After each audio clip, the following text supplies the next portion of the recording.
PFAS, il rebus di Caldogno, una zona di ricarica da cui pescano gli acquedotti e dove risulta che siano stati chiusi 8 pozzi su 31. Il sindaco ci spiega di esserne venuto a conoscenza 3 mesi fa. Una problematica legata alla somma dei PFAS all'interno appunto di 8 pozzi segnalati appunto da Acegas. Immediatamente il sindaco ci racconta di essersi attivato per saperne di più e così si è rivolto al gestore idrico Acegas. Acegas fornisce l'acqua non all'interno del territorio di Caldogno ma all'interno del territorio padovano.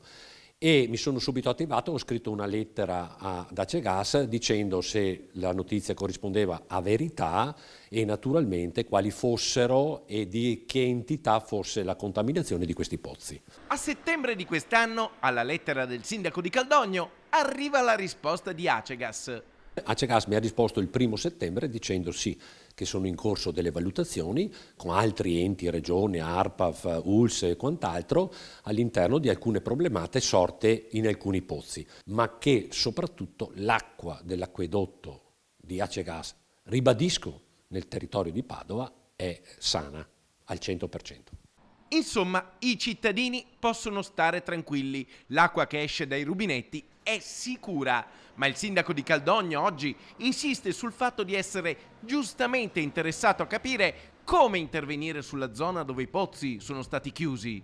Alla mia domanda non è stato risposto quali fossero i pozzi naturalmente e di che entità fosse la contaminazione. Quindi allo stato attuale delle cose io non ho attualmente in comune di Caldogno nessuna comunicazione ufficiale da parte di Acegas di quali siano e di che entità sia la contaminazione di questi pozzi in zona Caldogno, perché viene detta zona Caldogno, non mi pare neanche in comune Caldogno, zona Caldogno, quindi io sono all'oscuro di tutto. Il sindaco ci spiega di essere all'oscuro di tutto. In questi giorni proverà a insistere per capire qualcosa di più sulla fonte del presunto inquinamento. La fonte di inquinamento potrebbe avere delle versioni diverse, non so, si parla di strada pedemontana Veneto, fitosanitari, non lo so, però in ogni caso sapere quali sono la zona eventualmente colpita e quant'altro si può anche risalire a quelle che possono essere le fonti dell'inquinamento.